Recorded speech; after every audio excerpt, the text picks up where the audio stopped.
Bonjour, aujourd'hui je vais vous présenter ou plutôt vous expliquer un tuto pour effectuer un remplacement de plaquettes de frein avant sur une C5, donc phase 3. Là c'est la 140 160 chevaux. Voilà. Donc c'est une opération que j'ai déjà effectuée sur mon véhicule, mais plusieurs utilisateurs m'ont demandé de leur expliquer, donc je vais le faire. Pour ceci vous avez besoin au préalable d'un jeu de plaquettes de frein neuves pour le véhicule. Voilà. Vous avez besoin également de graisse pour graisser les guides, comme je vous ai expliqué dans le tuto des changements des plaquettes de frein à l'arrière. C'est exactement le même principe. Vous avez besoin d'une douille pour démonter votre roue, d'un cric, et puis d'une chandelle, ainsi qu'une clé à 6 pans de 7. Et également, vous avez besoin d'une pince pour pouvoir démonter les petits caches qui sont sur votre roue. Donc comment déjà voir si vos plaquettes de frein commencent à être défectueuses? Dans le pire des cas, quand vous allez freiner, vous allez entendre gratter au niveau de vos disques. Tout à l'heure, je vous montrerai lors du tuto, en fait, là où il ne faut pas arriver pour endommager les disques de votre véhicule. Cependant, vous avez déjà un indicateur que je vous ai déjà expliqué lors de l'entretien du véhicule. Vous avez ici votre niveau de liquide de frein du véhicule. Donc vous voyez ici est écrit le mini et en haut il est écrit le maxi. Mini en bas, maxi ici. Dans ce bocal, donc c'est du DOT 4 qui va dedans. Donc quand votre niveau commence à baisser, c'est-à-dire que les étriers de votre véhicule resserrent plus vers vos disques et donc le niveau de liquide de frein il descend. Si votre niveau de liquide de frein ne descend pas anormalement, ce qui veut dire que vos plaquettes sont en usure normale, plus ça va descendre, plus il va falloir s'en inquiéter, parce qu'en fait, vous allez arriver au point limite. Lorsque vous effectuez votre entretien sur votre véhicule, je vous recommande de consulter et de regarder surtout le niveau de liquide ici hydraulique, donc c'est du liquide de frein, tout simplement. Et puis éventuellement de démonter une de vos roues pour regarder l'usure de vos plaquettes. Comme je vous l'ai dit dans les différents tutos que j'ai pu faire sur plusieurs voitures, si toutefois vous n'êtes pas suffisamment connaisseur ou si vous avez besoin d'informations techniques, je vous recommande de vous munir au préalable de la revue RTA du véhicule. Celle-ci vous donnera toutes les informations sur le véhicule et éventuellement pourra vous donner aussi la quantité des fluides qui sont dans votre véhicule et également quelques petites astuces pour pouvoir vous dépatouiller de certaines opérations. Voilà. Je vous montre juste un petit peu. Moi, comme je vous ai dit, j'ai déjà effectué le remplacement des plaquettes de frein sur mon véhicule. Je vais démonter la roue tout à l'heure pour vous montrer un petit peu quelques petites astuces. Voilà. Donc là, pour vous montrer en fait différentes plaquettes de frein. Donc, le rôle des plaquettes de frein est celui-ci en fait. Lorsque vous appuyez sur votre pédale de frein, vous avez deux plaquettes qui compressent via un piston un disque et en fait par friction, tout simplement, ça va arrêter votre véhicule. Comme vous pouvez voir, vous avez une démarcation qui est ici de l'usure de votre plaquette de frein. En fait, là, vous allez arriver sur le fer. Là, vous avez en fait la partie qui peut encore être mangée. Et là, vous avez la partie surtout à ne pas atteindre. Si vous atteignez cette partie-là, en fait, vous allez entendre grincer, c'est-à-dire ça va gratter au niveau de votre disque de frein. Et là, ça risque d'être trop tard. Un jeu de plaquettes de frein pour ce style de véhicule, à l'avant comme à l'arrière, ça n'excède pas 50 euros. Donc en Valeo ou en autre marque, vous prenez celle que vous souhaitez ou celle que votre constructeur vous préconise de mettre dessus. Si vous voulez, c'est quand même un coût qui est faible comparé au coût que vous auriez en supplément, plaquettes et disques.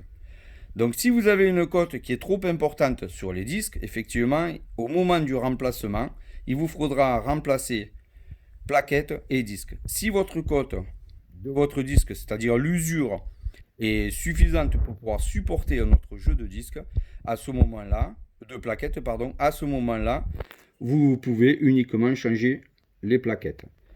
Sachez que il faut compter environ entre 100 et 160 000 km suivant votre style de conduite. Si vous avez une conduite plutôt calme, ou si vous avez une voiture en boîte automatique, ou si vous avez une conduite sportive, eh bien, il vous faudra changer vos plaquettes de frein plus souvent.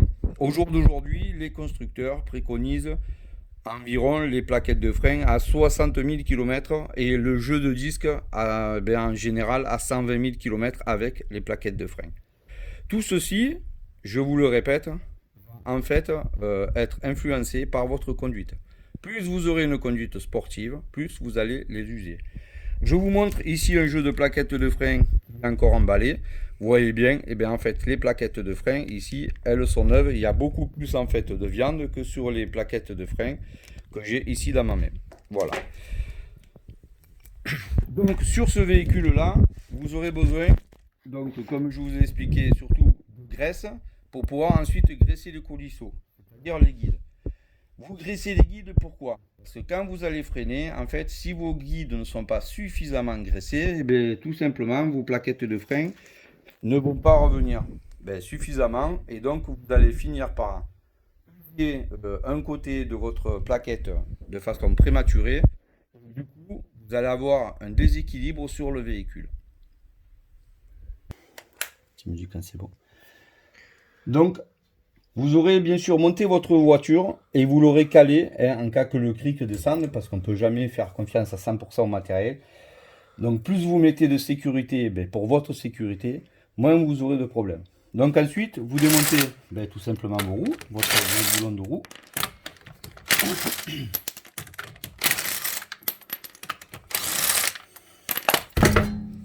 Voilà.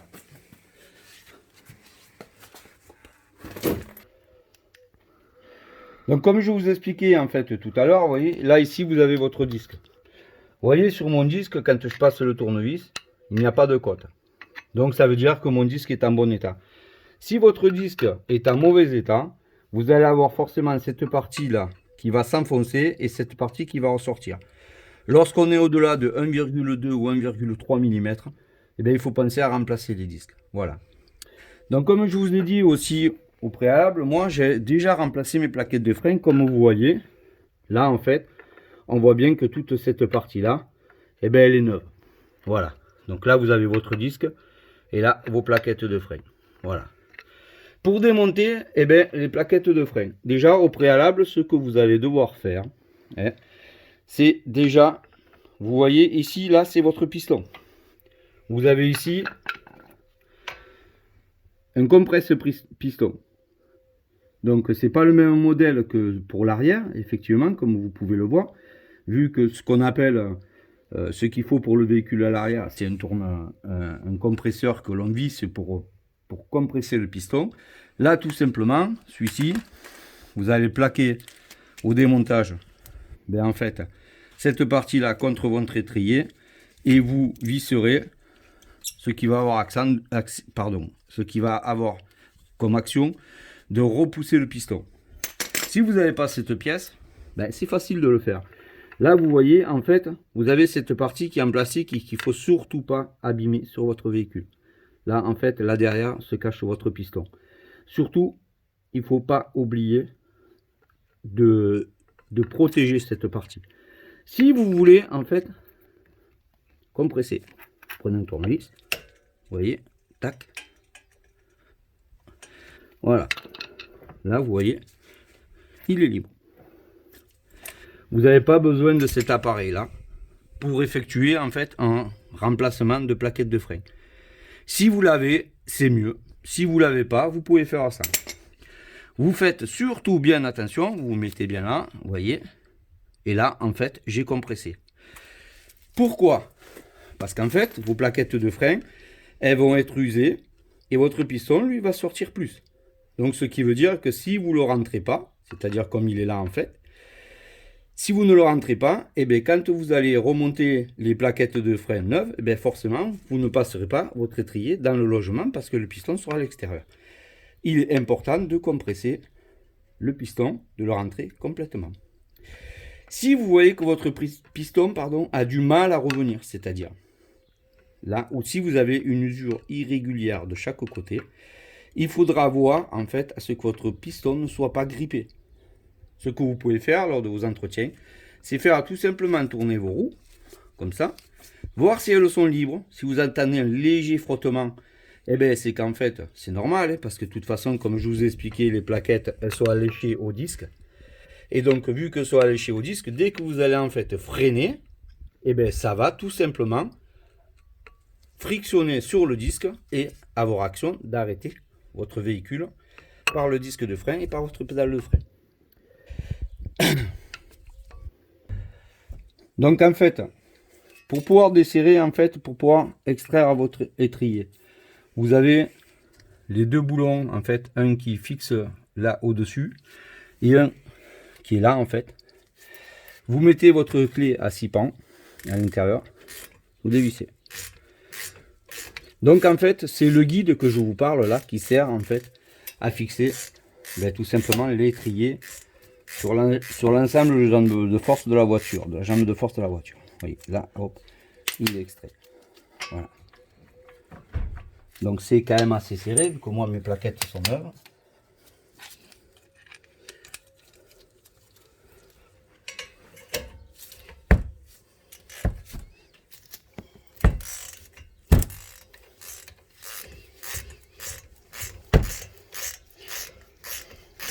Donc quand vous démontez vos guides et quand vous les remontez, il ne faut surtout pas, quand vous les remontez, que ça force de trop ou qu'ils soient de travers.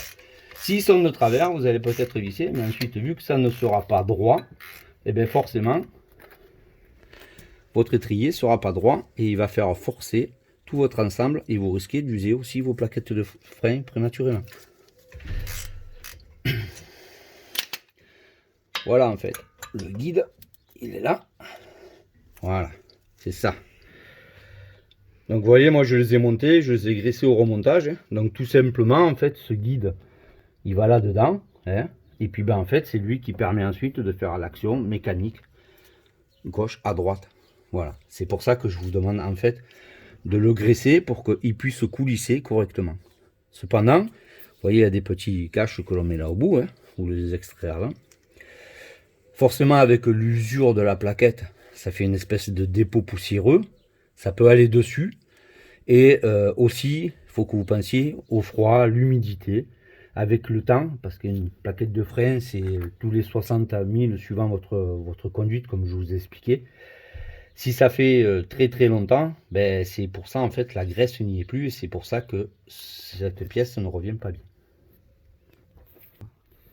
Donc vous avez aussi sur le côté, là, au niveau derrière votre flasque là, sur l'étrier, vous avez cette pièce là. Donc ça c'est en fait un ressort anti-bruit. Vous allez être obligé de l'enlever parce qu'en fait quand vous allez freiner, c'est lui en fait qui va absorber les chocs et qui va vous empêcher de faire trembler votre roue. Donc pour pouvoir démonter votre étrier, tout simplement, vous allez devoir l'enlever. Voilà, ça s'enlève tout simplement comme ça. Voilà, cette pièce là. Voilà, donc là je vous ai démonté l'étrier. L'étrier, il est sorti. Pour sortir votre plaquette de frein, tout simplement, ça sort comme ça. Vous voyez, moi elles sont quasiment neuves. Voilà. Remonter, c'est comme ça.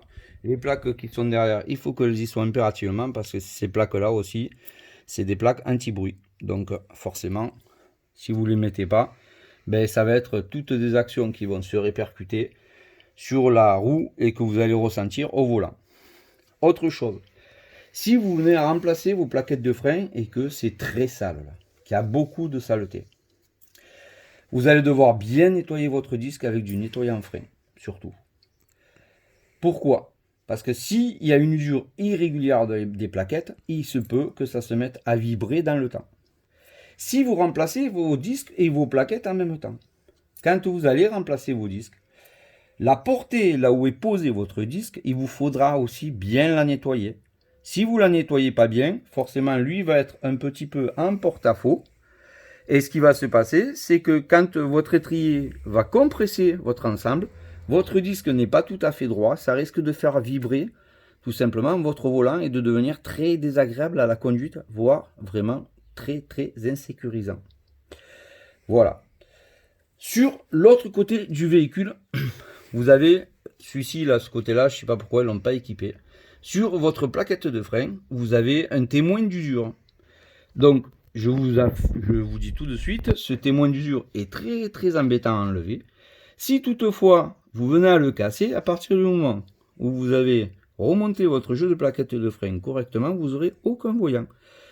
Ce contacteur d'usure, il va juste vous indiquer quand vous arrivez au bout que vos plaquettes de frein sont au bout. Bien sûr, il est utile. Si toutefois, il se casse, vous n'êtes pas en panne. Vous pouvez remonter vos plaquettes de frein et vous munir du dispositif qui va ensuite éclairer votre voyant par la suite, que vous remonterez au prochain entretien. Tout simplement. Voilà. Pour fixer, tout simplement, les plaquettes de frein, vous voyez, il y a là, celui-ci, il va s'emboîter dans le piston, tout simplement, et celui-ci se pose comme ça. Voilà. Je vous ai expliqué un petit peu en gros, c'est vrai que je l'ai pas fait vraiment en réalité, parce que moi j'ai remplacé mes plaquettes de frein car j'avais besoin du véhicule. Plusieurs de mes abonnés et des gens qui ont regardé mes tutos m'ont demandé d'effectuer ce tuto pour qu'ils puissent eux-mêmes effectuer cette opération. Sachez une chose, c'est pas une opération qui est très compliquée à effectuer, mais comme tout, il faut savoir le faire. Là, les freins, c'est un organe de sécurité pour votre sécurité à vous et autrui. Si vous n'êtes pas tout à fait sûr, ne le faites pas. Ou alors, faites-vous guider. C'est très simple à faire, vous avez vu, il n'y a rien de compliqué. Dites-vous une chose, il vous faut toujours travailler en sécurité. Mettez toujours votre véhicule sur une crique ainsi que sur une chandelle. On ne peut pas jouer avec la sécurité. Autre chose, votre niveau de liquide de frein. Donc quand vous allez remplacer vos plaquettes de frein, vu que vous allez compresser votre piston, votre niveau là-haut, il va remonter. Si toutefois vous avez fait un ajout de liquide de frein, forcément ça va déborder. Sachez une chose, c'est que le liquide de frein, c'est très corrosif. Donc si toutefois il en tombe à l'extérieur du bocal, veuillez bien nettoyer au nettoyant frein, car ça va attaquer la tôle de la voiture. J'espère que ce tuto vous aura servi quand même. Donc je vais procéder au remontage, donc tout simplement. Je vais essayer d'être le plus explicite possible avec vous. Donc pour remonter, tout simplement, vous mettez votre plaquette de frein, vous l'emboîtez. Vous voyez là, mon piston est bien rentré. Vous remboîtez, voilà. Vous remontez vos guides qui sont là sur le côté. Donc en fait, ce que vous pouvez faire, c'est vos guides, les nettoyer avec du nettoyant frein pour qu'ils brillent tout simplement. Leur mettre un petit coup de papier ponce pour les faire briller légèrement. Et puis, vous les graissez. Donc je vais prendre un de mes guides, je vais vous montrer. S'il y en a un, il est où, c'est en haut. Voilà. Donc votre guide, tout simplement, bon moi vous voyez, c'est pas très vieux, ça n'a même pas 10 000 km. Donc vous voyez, vous le remontez, vous le graissez tout simplement comme ça. Il n'y a pas besoin de mettre de la graisse en excès. Si vous voulez vous rassurer, sur votre filet, là, vous pouvez mettre du faux filet, en fait, donc tout simplement du Loctite, je me suis trompé, excusez-moi. Vous mettez du Loctite bleu, surtout pas du rouge, parce qu'il faut qu'après vous puissiez le démonter. Voilà. Si toutefois vous devez purger votre système de freinage, ce qui n'est pas normalement utile si vous n'intervenez pas sur le système interne du véhicule de freinage, tout simplement, vous avez ici votre purgeur. Pour purger, vous allez toujours de la roue la plus loin vers la roue la plus proche, c'est-à-dire vous allez commencer de la roue arrière côté passager à venir vers la roue avant côté conducteur, tout simplement. Voilà, écoutez, je vous laisse faire maintenant. J'espère que ceci vous aura en fait bien aidé. Et n'hésitez pas à mettre un pouce bleu si toutefois ce tuto vous a plu. Je remercie mon caméraman Flo et je vous souhaite un bon montage. Et à une prochaine sur notre chaîne C'est bien réparé. Au revoir.